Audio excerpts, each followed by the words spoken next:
మనము అనుదినము audio Bible ద్వారా కీర్తనల గ్రంథాలను ధ్యానించుకొంచుండగా ఈ దినము కీర్తనల గ్రంథము 49వ అధ్యాయాన్ని ధ్యానించుకుంటున్నాము. అయితే ఈ అధ్యాయము కూడా ప్రధాన గాయకుడైనటువంటి కోరహ్ కుమారులు రాసినటువంటి గీతంగా కూడా చెప్పబడినది. ఇందులో ధనాన్ని నమ్ముట అనే బుద్ధిహీనతను గురించి వివరించబడినది. అయితే ఇది మొదలు వాక్యము సర్వజనులారా ఆలకించుండి అని మనందరి కొరకై జ్ఞానయుక్తమైనటువంటి మాటలుగా మనము శ్రద్ధగా వినాలని ఆశిద్దాం. సామాన్యులేమి, సామంతులేమి, ధనికులేమి, దరిద్రులేమి, లోక నివాసులారా మీరందరూ ఏకముగా కూడి చెవియొగ్గుడి. నా నోరు విజ్ఞాన విషయములను పలుకును, నా హృదయ ధ్యానము పూర్ణ వివేకమును గూర్చినదై ఉండును. గుడారము దగలదానికి నేను చెవియొగ్గెదను, సితార తీసుకుని నా మరుగు మాట బయలుపరచెదను. నా కొరకు పొంచు వారి దోషకృత్యములు నన్ను చుట్టుకున్నప్పుడు ఆపత్కాలములలో నేనేల భయపడవలెను? తమ ఆస్తియే ప్రాపకమని నమ్మి తన ధన విస్తారతను బట్టి పొగుడుకొను వారికి నేనేల భయపడవలెను? ఎవడునూ ఏ విధము చేతనైనను తన సహోదరుణ్ణి విమోచింపలేడు. వాడు కుళ్ళు చూడక నిత్యము బ్రతుకునట్లు వాని నిమిత్తము దేవుని సన్నిధి ప్రాయశ్చిత్తము చేయగలవాడు ఎవడునూ లేడు.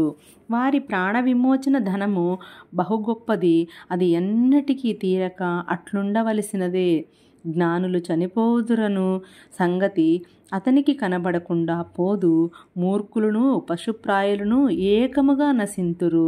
వారు తమ ఆస్తిని ఇతరులకు విడిచిపెట్టుదురు. తమ ఇండ్లు నిరంతరము నిలుచుననియు తన నివాసములు తరతరములు ఉండుననియు వారు అనుకుందురు. తమ భూములకు తమ పేర్లు పెట్టుదురు. ఘనత వహించిన వాడైనను మనుష్యుడు నిలవజాలడు. వాడు నశించు మృగములను పోలినవాడు. స్వాతిశయ పూర్ణులకును వారి నోట మాటను బట్టి వారిని అనుసరించు వారికి ఇదే గతి.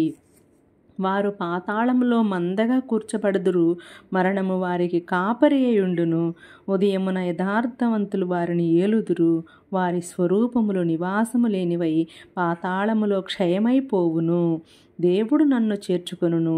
పాతాళ బలములో నుండి ఆయన నా ప్రాణమును విమోచించును. దేవుడు నన్ను చేర్చుకొనును.